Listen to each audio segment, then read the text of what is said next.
Section 2, Team Strengths Coaching by Killian.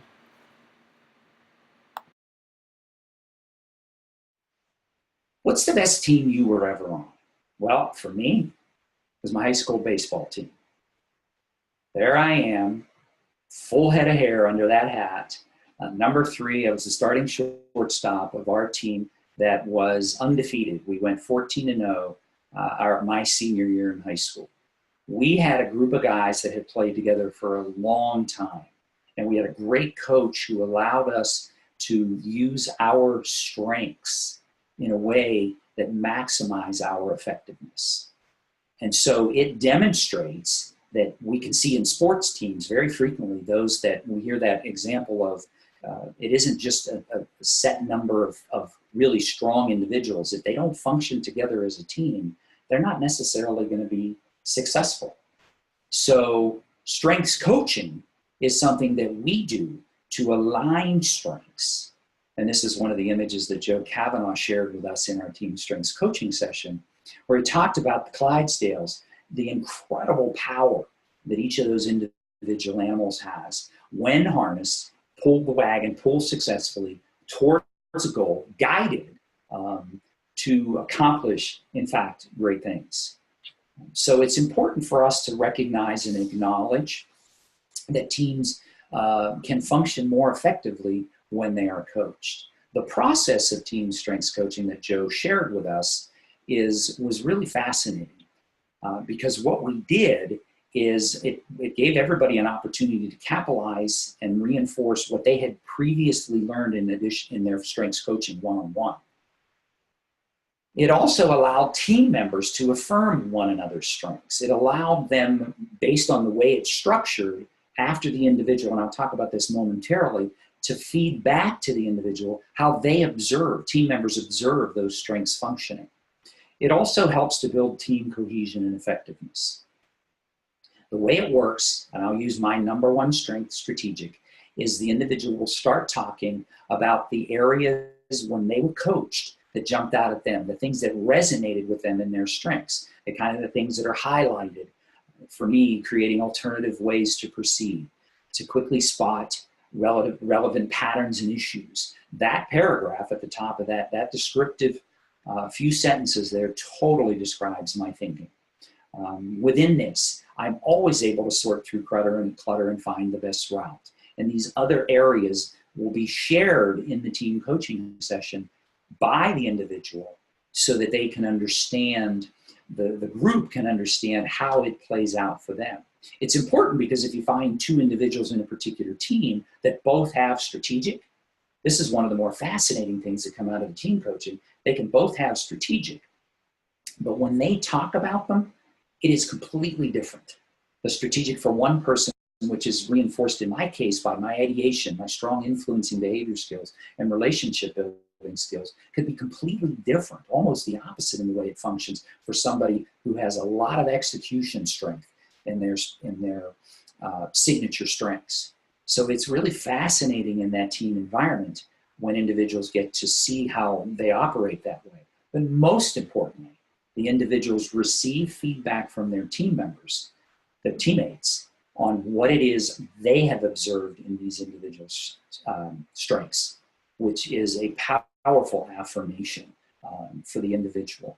And so it is, each of these is, you process through each one of these with every member of the team in that same way. And it has a profound impact on the team in a number of different ways. This is a team I just last week coached, the makeup of the leadership team, the president of the organization. This is a ministry outside of a parish. The first person was the president, and then that president's leadership team. You can see here that they had a pretty well-rounded, in their top 5 strengths, a pretty well-rounded cross-section of those domains. But when you look at the individuals and how they operate, it was extremely helpful when each individual worked through their top 5 strengths and got affirmation for how they work together, for understanding of how they interact one-on-one with each other, and how they can make adjustments in the way they function. The other part of the team coaching process is it opens the door for that complementarity that I talked about in individuals. The complementarity that exists here, you have two individuals, if you look on the right of the screen, that are strong in strategic thinking. Those are not signature strengths for the president of the organization, and she realizes that she needs to lean into her two individuals that have such strong signature strengths in strategic thinking in order to allow for successful planning and long-term thinking that she's not naturally inclined to do. She has much stronger, even as we've looked at her full 34, she has much stronger strength in the execution and influencing side of things. So she leans into them for that. So this team coaching process can be cathartic for organizations, for teams, because once this happens, once the leader has been coached, and all of these people that go through the team coaching process go through one-on-one coaching, but once that coach, that leader, has learned to be vulnerable and to be open, this team coaching session is incredibly powerful. And you will sit and watch as they share back and forth with an affirmation that rarely happens in the world. And we get so much negative feedback from everybody that this team coaching session really can be incredibly powerful. So I want to encourage you to think about that coaching that we have up and coming, because this is a part of it. This team strengths coaching is a part of what Joe Kavanaugh does in the full 34 sessions. The other area of this that is helpful is sometimes the strengths need to be put in the barn, so to speak. And you've got to be careful that we are not overusing strength or projecting our strengths into the situation with other people. And so coaching team strengths provides the opportunity for discussion about that process. Under certain circumstances, we need to put things in the barn. I joked with the pastor that I was coaching the other day using my communication as an example. It is my number 2, 3 of my top 5 are influencing behaviors. In other words, I talk a lot. So I have to consciously remember to put that communication strength in the barn. Another way of that for me would be using duct tape. There are times when we need to set those things aside. So in the team coaching process, we have that opportunity. And so this process of team coaching really provides a tremendous opportunity for harnessing team strengths that will yield great results while at the same time improving team morale. It also enhances the parish's ability to build God's kingdom. This is why we exist. This is what we're all about. This is what we in the church, in the body of Christ, are called to do. And team coaching can be an incredibly powerful tool to allow that to happen. So what I'd like to do now is to go back to Karen and ask her to open up the mic and give us an opportunity to do a little bit of question and answers. We've got almost 15 minutes to do that. And so Karen, if you can go ahead and do that, and we'll be happy to answer any questions you have. Joe, Go ahead. Joe, I have a question. So I've watched you, I've known you for about 10 years, 15 years now, maybe closer to 15 years. And I've watched you really kind of flourish in terms of your calling in the last 2 years. And my sense is that it's because you're figuring out how to lean into your DNA. You know, you were in these DRE positions, Director of Religious Education in parishes where it was high executing. And as you said, they were really problematic for you. They weren't really allowing you to lean into your sweet spot. What do you see as in the Diocese of Pittsburgh, for example, as we move into this mode of parish grouping consolidations? How do you see this playing out with these parish groupings? So, 3, 4, 5 parishes coming together into one parish. How do you see this type of team coaching playing out in that context? Well, first of all, Pat, let me say that what the team strengths or the individual coaching that I received from Joe and unpacking this, what it did for me personally is it gave me the strength and ability and confidence to say no to you. In essence, that, and Pat, we joke about this, but it's the idea that, and what I do in those situations is that I explain what I'm called to do, what I'm wired to do on these specific things.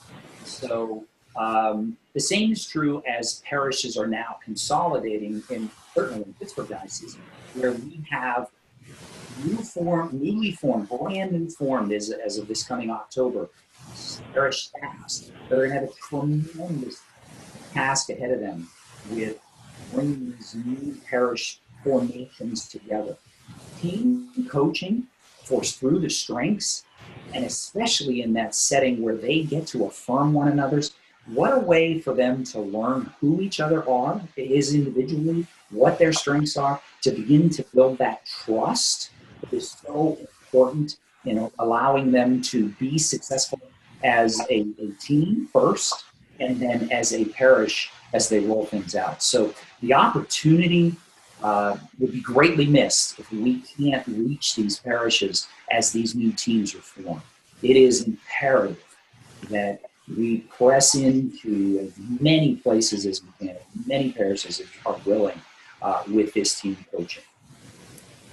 So what you're saying is that you're saying start out by using this or other tools to build social and relational capital within the parishes and among the parishes. That's the starting point. That's an ideal starting point, is what you're saying, Joe. Correct?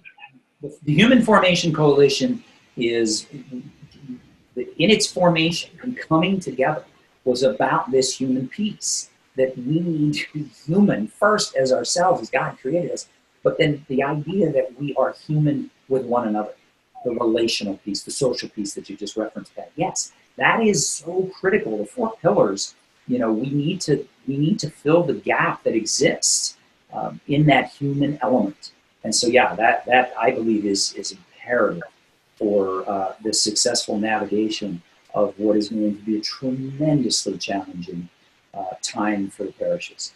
Hello, Joe. Vaughn, can you hear me? I can, Vaughn. Go ahead. Okay, so the team coaching, it's really great the way you presented it. I think you just reinforced, coming off of Pat's question, kind of how you can really leverage that, particularly whenever you got a bunch of new people coming together for the first time. In order to do the team coaching, do you find that it's useful to deal with each one of them and coach them individually first and then move into the team session, or do you just jump right into the team? No, you absolutely individuals need to be coached through if it's a top 5 team coaching session, they have to have gone through their top 5 coaching in detail with a coach.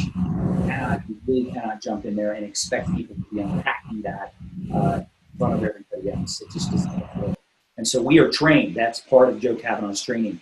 He takes us through that process and actually gives us the opportunity to practice that, because we were all coached, many of us, by Joe. It isn't imperative that you coach all 5 of the individuals, and that isn't the case as in the team coaching sessions that I've done. I've coached some of the people, but not all of them. That isn't the imperative. What they need to do, though, Vaughn, is to bring their notes and understanding of what they gained in their individual session, like I went through the strategic there, so they can speak to what they learned in the process. They truly must be coached ahead of time. Well, that's helpful, because it confirms kind of what my gut was telling me, and I do have a group that I'm working with, and I plan to do it as a team, but it seemed, as you indicated, you got to have that self-awareness first, and you got to be situated with that self-understanding before you can kind of jump into a not only that, Vaughn, it's a good point, but the complexity in team coaching is significantly greater, because you have so many things happening at the same time that you, as the facilitator, you need to manage. You need to make sure that you stick to the process, and that's something that Joe taught us in that session. So I don't recommend bringing that together without that training. It is a potential problem. And in fact, I sat through a session like that, to give you a quick example, where I used that word projection before, where I saw an individual responsible on the team for this process, who in the team coaching session began to project one of their signature strengths, achiever, onto the others. And it became a very uncomfortable dynamic, and you could see, because this person was a leader in the organization, you could see I could see everybody else start to kind of react to that and almost begin to shut down a little bit. So really important that we Okay, so am I, and I don't want to monopolize, but so what you just said there, are you saying that you strongly recommend doing the team training first before trying to do the coaching of a team? I do not recommend you doing, it's a tremendous challenge to enter into a team coaching session. I mean, I have 25 years of facilitation experience, and I still am challenged by the dynamics of what is happening in that. So I highly recommend that happen. Yeah, I recognize there were a lot of moving parts there. So, okay, point well taken. Thank you. Joe, can I make a comment, kind of question about your pastor who you coached in the influencing domains? Sure. So there's a seminary that uses this strengths in a different state. It's not one of our seminaries locally. And they use strengths in the formation, in their human formation of their young Catholic seminarians. And what this vice rector of the seminary told me is that the young men who come in that are high in the influencing domain, which is less than 10% of the population, they oftentimes are the first ones that move out of the seminary, that discern out, because in the church, these influencing talents and strengths generally aren't welcome. All the more reason for the team coaching and pastors that don't have that to identify who in their staff or who in their leadership bodies has the influencing domain. Again, this whole concept of mutual interdependence in a parish team context. So thank you for that, making that point.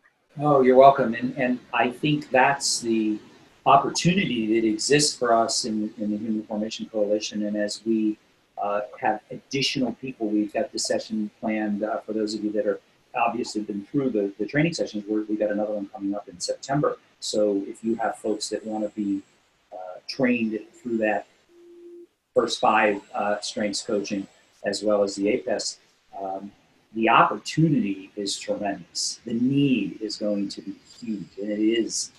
We're finding, as you well know, a lot of people are getting excited about this. So we have time for one more question. And This is Karen. Yeah, I have one question here that I'm going to read off. It comes from Don. He doesn't have audio.